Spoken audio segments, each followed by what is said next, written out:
Hey guys, good evening, नमस्कार, शुभ संध्या। कैसे आप सब लोग। तो आईसीएआई ने आज अपना एक नया अनाउंसमेंट जो है वो किया है और इस अनाउंसमेंट के बाद में बहुत सारे लोगों के फोन कॉल्स मैसेजेस मेरे पास में थे कि सर ये जो रिलैक्सेशन है ये किन लोगों के लिए, और ये मेनली उन लोगों के फोन्स थे जिन्होंने या तो मई 23 में अपना बोथ ग्रुप क्लियर कर लिया है या जिन्होंने क्लियर किया है एक ग्रुप, और जो इस नवंबर 23 में देने वाले हैं अपना सेकंड ग्रुप। तो चलिए हम लोग इस नोटिफिकेशन के ऊपर बात कर लेते हैं ताकि आपके सवालों के जवाब जो है वो आप लोगों को मिल जाए। अब ये जो रिलैक्सेशन का हेडिंग है वो है relaxation to all course student to commence 3 year of practical training. ठीक है, 3 लोगों की बात इसमें की गई है। सबसे पहला हुआ pass one of the group of intermediate examination under old scheme. Second number जिन्होंने डायरेक्ट एंट्री से एडमिशन लिया रहेगा या जिन्होंने कन्वर्ट करवाया है, लेकिन मैं यहां पे जिनकी बात करने वाला हूं फिलहाल डायरेक्ट एंट्री वालों की बात अलग से वीडियो में करेंगे। सिर्फ उनकी बात पहले कर लेते हैं ताकि उनके सारे डाउट्स क्लियर हो जाएं जिन्होंने अभी पास किए हैं अपने ग्रुप, वेदर बोथ या सिंगल। अब आप सब लोगों को पता है नए कोर्स ऑफ स्कीम के अकॉर्डिंग आर्टिकलशिप का जो टाइमिंग है वो चेंज कर दिया गया है। सबसे पहले तो 3 साल की जगह 2 साल, उसके बाद 6 महीने का एक स्टडी लीव रहेगा और उसके बाद ही आप एग्जाम दे पाओगे। ठीक है, अब ओल्ड तरीके की बात करूं, ओल्ड स्कीम की अगर बात करूं तो 3 इयर्स का हमारा प्रैक्टिकल ट्रेनिंग है और इसकी जो लास्ट डेट थी ओल्ड में रजिस्टर्ड होने की वो हमारी थी 30 जून 23 बराबर। अब होता ऐसा है कि भाई मई के अंदर आपका रिजल्ट आता है, मतलब मई में आप एग्जाम देते हैं, उसके बाद आपका रिजल्ट आता है, तब तक ये डेट जो है 30 जून वाली वो जा चुकी होती है। तो इट मींस हमारे पास में ये वाला जो स्कीम है अब वो नहीं है। नए कोर्स के हिसाब से जब तक आप बोथ ग्रुप क्लियर नहीं कर लेते हैं तब तक आप आर्टिकलशिप चालू नहीं कर सकते, स्टार्ट नहीं कर सकते। लेकिन ओल्ड कोर्स के अंदर अगर आपने एक भी ग्रुप क्लियर किया कर लिया है, वेदर फर्स्ट या सेकंड कोई भी, तो आप अपना आर्टिकलशिप स्टार्ट कर सकते हैं। अब होता यह है, थोड़ा सा इसको मैं और आप लोगों के लिए क्लियर कर दूं। अगर मैं पूरा सिस्टम आपको समझा दूं कि भाई पुरानी स्कीम में क्या था और ये बेनिफिट अब कौन लोग ले सकते हैं और क्या सीन रहेगा, तो वो सब चीजें आप यहां पे समझ लीजिए। पुराना कोर्स ऐसा था कि भाई 3 साल का आपका आर्टिकलशिप जो है वो ट्रेनिंग है बराबर 3 इयर्स का, और 2.5 साल 2.5 इयर्स खत्म जब आप कर लेते हैं तो बिल्कुल आपका सीए फाइनल का एग्जाम लगेगा और उसके बाद आपका थोड़ा आर्टिकलशिप जो है 6 महीने का 5 महीने का वो बाकी रहेगा जो आप एग्जाम्स के बाद जाकर के कंप्लीट कर सकते हैं। ये हमारा जो पुराना सिस्टम है। ठीक है, तो अभी एक स्टूडेंट से मेरी बात हुई तो स्टूडेंट ने हमारे यहाँ से पास आउट किया इंटरमीडिएट नवंबर 21 में, है ना। तो स्क्रीन आज मेरे सामने एकदम स्टेबल है तो लिखने के अंदर थोड़ा सा मतलब हो सकता है पर आप लोगों को समझ में आ जाएगा, ठीक है, कि मैं क्या लिखने जा रहा हूं। और उसका फाइनल का जो अटेम्प्ट आने वाला है वो आने वाला है नवंबर 24 में, समझ रहे हैं, ये उसका फाइनल का अटेम्प्ट है। ठीक है, जो रियल सिचुएशन आपको बता देता हूं यहाँ पे मैं। इट मींस क्या होगा क्या कि नवंबर 21 में इसने एग्जाम दिया रहेगा, फरवरी के अंदर रिजल्ट आया, पास हो गई बोथ ग्रुप, उसके बाद में जाके आर्टिकलशिप ज्वाइन किया, तो आर्टिकलशिप जो है वो खत्म होने जा रहा है मार्च 25 में, पूरा 3 साल का। ठीक है, लेकिन उससे पहले नवंबर 24 के अंदर ही ये फाइनल का एग्जाम दे देंगी बराबर से। स्टूडेंट जो है वो नवंबर 24 में फाइनल का एग्जाम दे देंगे यहाँ पे और उसके बाद अपना रिमेनिंग आर्टिकलशिप कंप्लीट कर लेंगे। ये हमारा पुराना जो सिस्टम है वो यहाँ पे लगने वाला है। ठीक है, बहुत सिंपल है। अब सोचें कि इसी पुराने स्कीम के हिसाब से, ठीक है, अगर कोई स्टूडेंट मई 23 के अंदर एग्जाम दिया जिसने, बराबर, आप ध्यान से समझिएगा। ठीक है, मई 23 के अंदर पुराने सिस्टम के हिसाब से ही अगर मैं चलता और किसी ने एग्जाम दिया रहता और वही पुराना सिस्टम रहता तो ये एग्जाम दे सकते थे मई 26 में। पुराने स्कीम की बात कर रहे हैं, नई स्कीम की बात अभी नहीं करेंगे। और हो सकता है ना, क्योंकि मई के अंदर आपका एग्जाम हुआ, जून जुलाई के आसपास अपना रिजल्ट आ रहा है, जुलाई के आसपास रिजल्ट आ रहा है और रिजल्ट आने के बाद में आर्टिकलशिप हमारा स्टार्ट होगा, तो वो सब करके आर्टिकलशिप लगभग जो है वो हो सकता है नवंबर दिसंबर 26 के अंदर ही जाकर के खत्म हो। इस ऊपर वाले सिस्टम के हिसाब से मैं आपको बता रहा हूं। तो ऐसा कुछ सीन जो है पुराने स्कीम में रहने वाला है।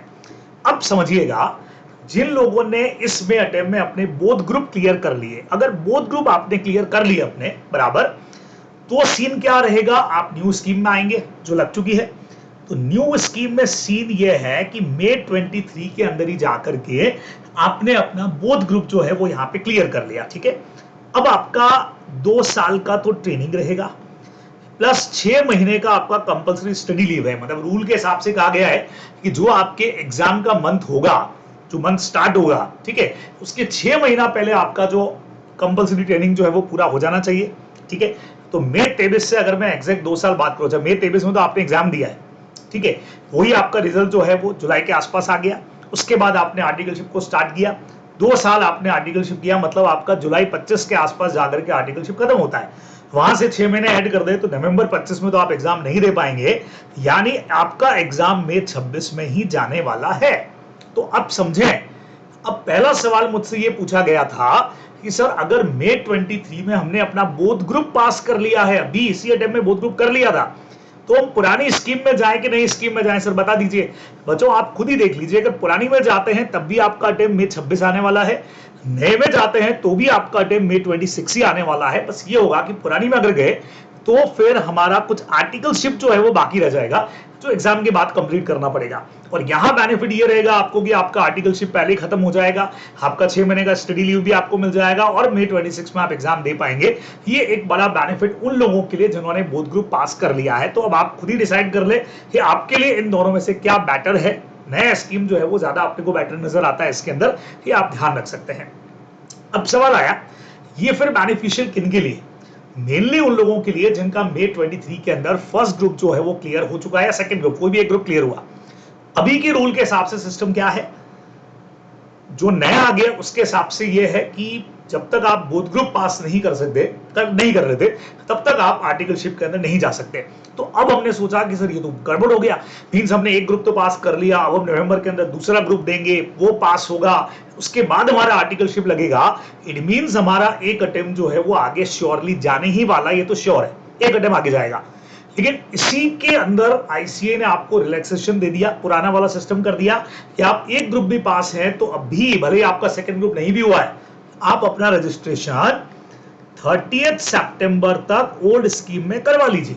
हाँ बस होगा ये कि उसमें आप पुराने सिस्टम पे जाएंगे, पुराना सिस्टम का मतलब 3 साल आपको ट्रेनिंग पे जाना पड़ेगा, 3 साल वाला टाइमिंग आपका काउंट होगा। लेकिन बच्चों उससे फायदा ये होगा कि आप भी बाकियों की तरह मई 26 में अपना एग्जाम दे पाएंगे, ठीक है। आपको उसके बाद थोड़ा सा आर्टिकलशिप और करना पड़ेगा, लेकिन आपका फाइनल का जो अटेम्प्ट है वो मई 26 के अंदर आ जाएगा। ये इसका एक बेनिफिट उनको होने वाला है जिनका एक ही ग्रुप जो है वो अभी इस अटेम्प्ट में क्लियर हुआ है और जो नवंबर के अंदर अपना दूसरा ग्रुप जो है वो देने वाले हैं 30 सितंबर तक। तो 30 जून वाली जो डेट थी उसको बढ़ा करके 30 सितंबर कर दिया, तो सिंगल ग्रुप वालों के लिए बड़ा बेनिफिट यहां पे है बराबर से। और क्लियर बोल दिया आईसीए ने कि वन टाइम चांस है, इसके बाद ऐसा कोई ऑफर बाद में आने वाला नहीं है, यानी वन टाइम शॉर्ट है, इसके बाद आप सोचे कि हम फिर कभी और जाके 3 साल वाला बेनिफिट दे देंगे, वो यहां पे देने वाले नहीं है। अब यहां पे दिमाग में जिनका एक ग्रुप क्लियर है, तो बोथ ग्रुप वाले तो मेरे ख्याल से दिमाग लगाएंगे नहीं इसके ऊपर।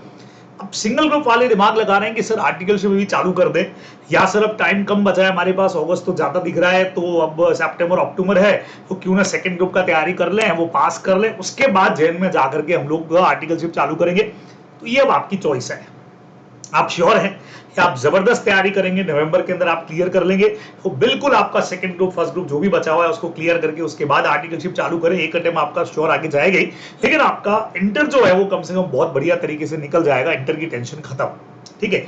नहीं तो दूसरा चॉइस आईसीए जो आपसे चाह रहा है कि आप चाहें तो ऐसा कर सकते हैं, आप इस वक्त में अपना रजिस्ट्रेशन करवा लें और आर्टिकलशिप चालू करने के बाद फिर आपका अगला ग्रुप बचा। अब यह है कि नवंबर में आपने एग्जाम दिया, मान लीजिए किसी वजह से अगर उसको क्लियर नहीं कर पाए, तो जब तक वो अटेम्प्ट आपका क्लियर नहीं होगा, जो भी ग्रुप आपका बचा हुआ है, तब तक फिर आर्टिकलशिप चालू होने वाली नहीं है, क्योंकि 30 सितंबर के बाद में ये स्कीम जो है वो काम नहीं करेगी। ये आप लोग को ध्यान में रखना है। तो जो भी कुछ सिनेरियो था वो सारा कुछ यहाँ पे मैंने क्लियर कर दिया है। होप्स हो कि आप लोग को समझ में आ जाएगा यहाँ किस तरीके से हमको कौन सा अटेम्प्ट मिलने वाला है और किसका क्या बेनिफिट होने वाला है। तो मुझे जहां तक लगता है और कोई क्लैरिफिकेशन आएगा तो आपके साथ शेयर करूंगा। जिनका एक सिंगल ग्रुप क्लियर है अभी तक, उनको ये बेनिफिट जो है वो मिल सकता है, मतलब वो चाहें तो ये बेनिफिट उठा सकते हैं, मेनली उनके लिए बनाया गया है। जिनका बोथ ग्रुप क्लियर है वो पुरानी स्कीम में रहे, नई स्कीम में रहे, मई 26 से उनको मिलने वाला है। हाँ बेनिफिट बस वो हो जाएगा कि यहाँ आपकी आर्टिकलशिप खत्म हो चुकी होगी और वहां कुछ आपको और आगे जाकर के करनी पड़ जाएगी, ये अपने को ध्यान में रखना है, ठीक है। तो होप सो सारी चीजें क्लियर है। फिर भी अगर कोई दिक्कत आती है तो आप बिल्कुल मुझसे कॉन्टैक्ट कमेंट कर सकते हैं यहाँ पे, या फिर जिन लोगों के पास मेरे नंबर है वो मुझसे कॉन्टैक्ट कर सकते हैं, व्हाट्सएप के थ्रू आप बात कर सकते हैं, नंबर मैं यहाँ आपके साथ में शेयर भी कर दूंगा, ठीक है। और भी अगर इस पर कोई क्लैरिफिकेशन मिलता है, कुछ नई बात पता लगती है, तो जल्दी आप लोगों के साथ शेयर करेंगे। जुड़े रहिए। Thanks a lot.